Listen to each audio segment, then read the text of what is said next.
O Senhor esteja convosco. Ele está no meio de nós. Anúncio do Evangelho de Jesus Cristo, Senhor nosso, narrado por Mateus. Glória a vós, Senhor. Naquele dia, saiu Jesus de casa e foi sentar-se às margens do mar da Galileia. Uma grande multidão reuniu-se em volta dele. Por isso Jesus entrou numa barca e sentou-se, enquanto a multidão ficava de pé na praia. Disse-lhes muitas coisas em parábolas. O semeador saiu para semear. Enquanto semeava, algumas sementes caíram à beira do caminho, e os pássaros vieram e as comeram. Outras sementes caíram em terreno pedregoso, onde não havia muita terra. As sementes então logo brotaram, porque a terra não era profunda. Mas quando o sol apareceu, as plantas ficaram queimadas e secaram, porque não tinham raiz. Outras sementes caíram no meio dos espinhos. Os espinhos cresceram e sufocaram as plantas. Outras sementes, todavia, caíram em terra boa e produziram à base de 100, de 60 e de 30 frutos por semente. Quem tem ouvidos, ouça. Os discípulos aproximaram-se e disseram a Jesus: Por que tu falas ao povo em parábolas? Jesus respondeu: Porque a vós foi dado o conhecimento dos mistérios do reino dos céus, mas a eles não é dado. Pois à pessoa que tem, será dado ainda mais, e terá em abundância. Mas à pessoa que não tem, será tirado até o pouco que tem. É por isso que eu lhes falo em parábolas, porque olhando, eles não veem, e ouvindo, eles não escutam, nem compreendem. Deste modo se cumpre neles a profecia de Isaías: havereis de ouvir sem nada entender, havereis de olhar sem nada ver, porque o coração deste povo se tornou insensível. Eles ouviram com má vontade e fecharam os seus olhos, para não ver com os olhos, nem ouvir com os ouvidos, nem compreender com o coração, de modo que se convertam e eu os cure. Felizes sois vós, porque vossos olhos veem e vossos ouvidos ouvem. Em verdade vos digo, muitos profetas e justos desejaram ver o que vedes e não viram, desejaram ouvir o que ouvis e não ouviram. Ouvi, portanto, a parábola do semeador. Todo aquele que ouve a palavra do reino e não a compreende, vem o maligno e rouba o que foi semeado em seu coração. Este é o que foi semeado à beira do caminho. A semente que caiu em terreno pedregoso é aquele que ouve a palavra e logo recebe com alegria, mas ele não tem raiz em si mesmo. É de momento. Quando chega o sofrimento ou a perseguição por causa da palavra, ele desiste logo. A semente que caiu no meio dos espinhos é aquele que ouve a palavra, mas as preocupações do mundo e a ilusão da riqueza sufocam a palavra e ele não dá fruto. A semente que caiu em boa terra é aquele que ouve a palavra e a compreende. Esse produz fruto, um dá 100, outro 60 e outro 30. Palavra da salvação. Glória a vós, Senhor.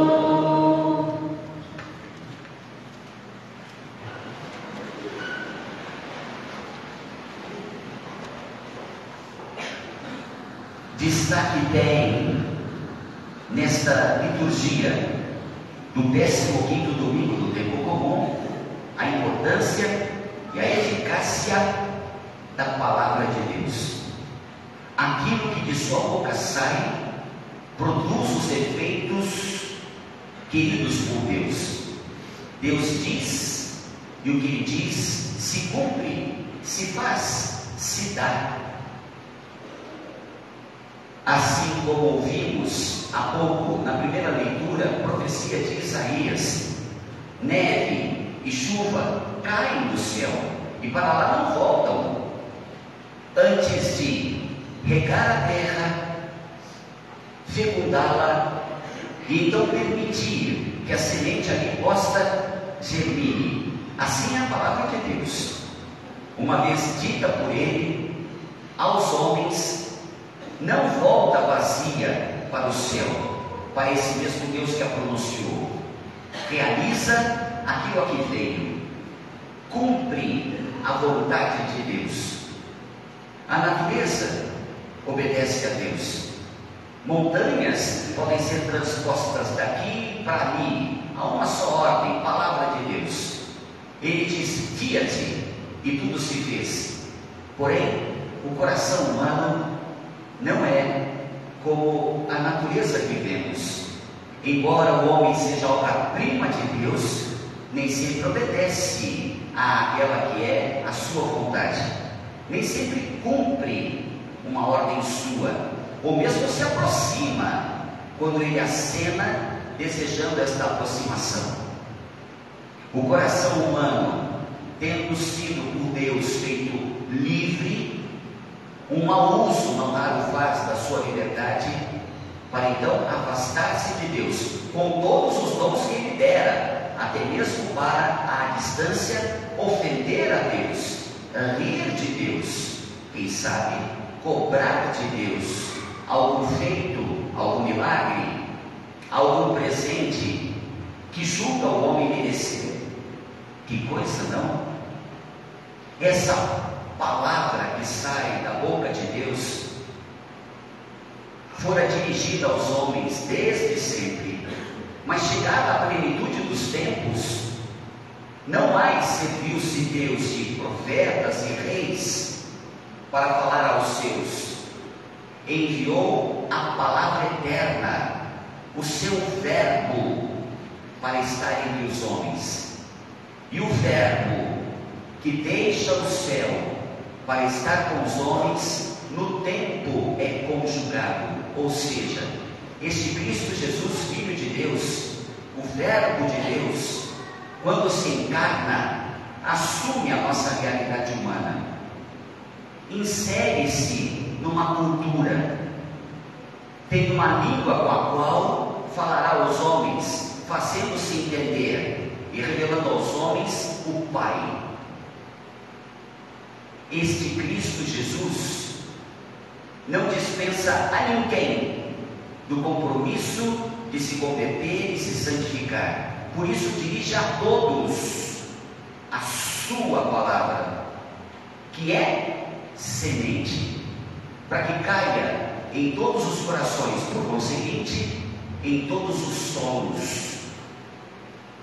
Esse Senhor, o Cristo Jesus, não nega a sua palavra, nem mesmo ao mais pecador dos homens. Também não a nega àquele que, mergulhado nos prazeres está, ou engolfado em seus trabalhos. Não nega a palavra sua, nem mesmo ao homem mais distraído e superficial. Comparados estes homens com as terras que foram ali elencadas por Jesus. A terra, chão batido, o terreno pedregoso, ou aquele coberto por espinhos. Essa palavra do Senhor, que aos corações todos se dirige, quer produzir frutos ao cair ali.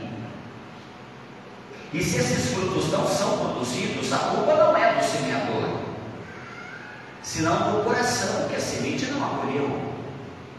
Pode até acolhê-la, mas de repente este solo não é profundo bastante, e embora receba a palavra, e veja se este coração eufórico, entusiasmado, logo vem o sol, e por conseguinte, queima as folhas, e faz com que a planta feneça. O que mais isto significa? Eu venho dizendo a miúde, filhos e filhas, que antes do religioso cair em nós, antes da graça alcançar-nos, é preciso que este solo, o coração nosso, sofra as devidas correções e tenha o básico, o fundamental para acolher esta palavra. Muito embora Jesus, a nenhum solo, mesmo que não preparado, dispensa de receber essa sua semente. Mas seria muito melhor, né? Se todos os solos, se todas as terras, se todos os terrenos, corações muito preparados estivessem para acolher essa semente. Portanto, não se trata aqui de apenas abrir sulcos na terra e receber as sementes. O agricultor bem sabe, antes de plantar, precisa corrigir a acidez do solo e verificar se ali há nutrientes o suficiente para alimentar a semente e permitir germine e cresça. Onde eu quero chegar com essa explanação? Antes da graça alcançar o nosso coração, é preciso esse coração esteja, insisto, preparado para recebê-la. Ou seja, tenha esse coração aquilo que é básico, fundamental, anterior à religião, anterior, por conseguinte, a uma profissão de fé que se faça. Aqui me refiro ao respeito, por exemplo, respeito pelo outro, sensibilidade às suas dores, ter o homem este respeito para com todos, essa disposição em ajudar, caso o outro por necessidade passe, ter compaixão, sofrer com aquele que sofre, sanar-lhe as feridas, minimizar-lhe as dores, atenuar os seus sofrimentos, ajudar no esclarecimento lá das suas dúvidas, para que os passos possam ser doravante desenvoltos, alegrar-se com as alegrias e as vitórias do irmão, da irmã. Se não tivermos isto, onde cai a graça? Num solo totalmente asfáltico, bate e resvala, escoa, não penetra. Vocês verão como razão tenho. Há alguém que vai a uma experiência de oração, por exemplo, alguém que participa de um encontro de ECC, 3 dias, mas costume não tinha de ir à igreja, hábito de rezar, tampouco, mas ao convite cede e participa, volta para casa renovado, querendo transformar o mundo, passa a fazer o que outrora não fazia, reza de manhã, reza à noite, agradece a Deus a refeição que agora tem, mostra-se mais sensível, lê a Sagrada Escritura, rumina-a, mas por quanto tempo? Por quanto tempo? Se este coração não conhece esta sensibilidade que o leva à simpatia para com todos, basta uma agressão, basta um olhar de esguelha, basta um contratempo, basta um temporal, ou uma estiagem que cansa e causa fadiga, e pronto, da oração ele se esquece, de Deus ele de novo se afasta. Ou seja, é preciso esse básico, e todo ser humano chamado a viver isto que é fundamental. Quantos homens e mulheres não são católicos, não são batizados, mas têm o que muitos de nós não temos: o sorriso, a espontaneidade para o serviço, a solicitude, o respeito para com todos, a atenção dirigida aos mais necessitados. E olhem, nem rezam como rezamos, uma outra fé professam, ou talvez nenhuma, mas têm aquilo que implantado fora por Deus quando nasceram, assim como nós o temos. Mas por que perdemos? Porque não cultivamos e preferimos a areia à terra fértil, os espinhos a um solo melhor cultivado. deixamos que os espinhos tomem conta.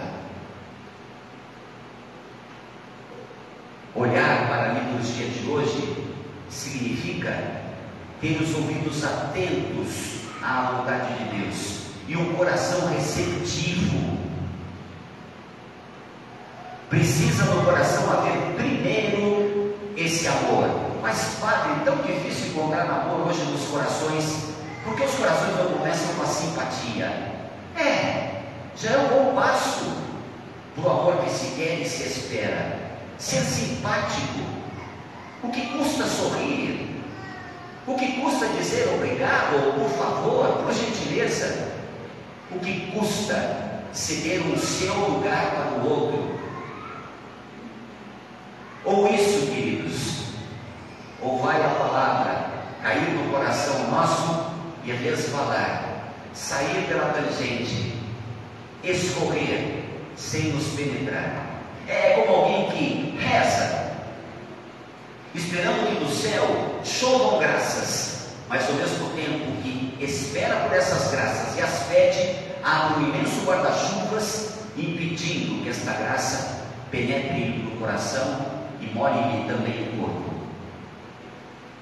Quantas coisas nos impedem de beber em profusão das graças que Deus nos dá.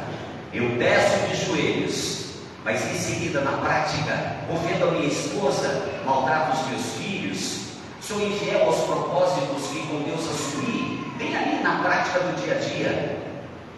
Então, como perceber, ter sensibilidade, precisar ser os amorosos de Deus, se embruteci o meu coração, se nem que me bestializei em face do modo como me comporto, das coisas que faço, e assim por diante.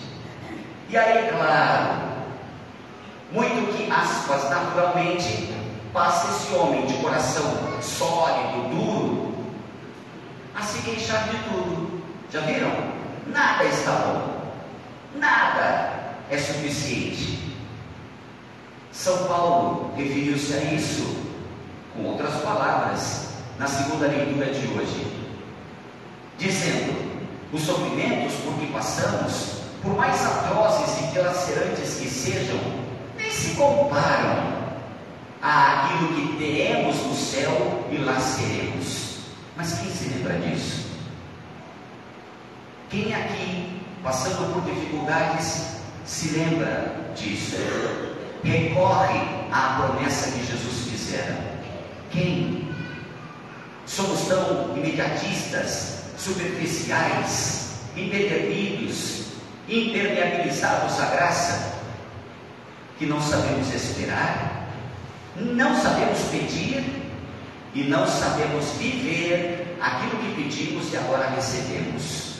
Coração insensível. Como é bom receber a semente e percebê-la germinar, e então nutri-la para que ela cresça e frutos de santidade dê. Como eu disse há pouco, Deus dirige a sua palavra aos corações, mas Ele pode também valer-se dos próprios homens para falar aos homens, ou não? É Deus governando através das causas segundas, e as causas segundas somos nós. Quais palavras pronunciamos? Que sinais do céu nós somos no mundo e para os homens? Existem palavras que constroem, edificam, melhoram, curam, aprimoram, mas há palavras que, como tratores, arrasam, pilham, destroem. Tem consigo as palavras consequências, e nós sabemos bem as consequências das coisas todas que falamos. Às vezes fala você em tom de desabafo, porque nervoso, cansado, num tremendo fastídio, mas o outro que recebe suas palavras não as vê e não as tem como desabafo, senão como ofensa. Você se esquece logo do que pronunciou, mas o outro há de carregar tais palavras talvez ao longo de toda a vida sua. Que sinais estamos sendo de Deus no mundo? O que Ele quer pronunciemos aos corações e não estamos pronunciando.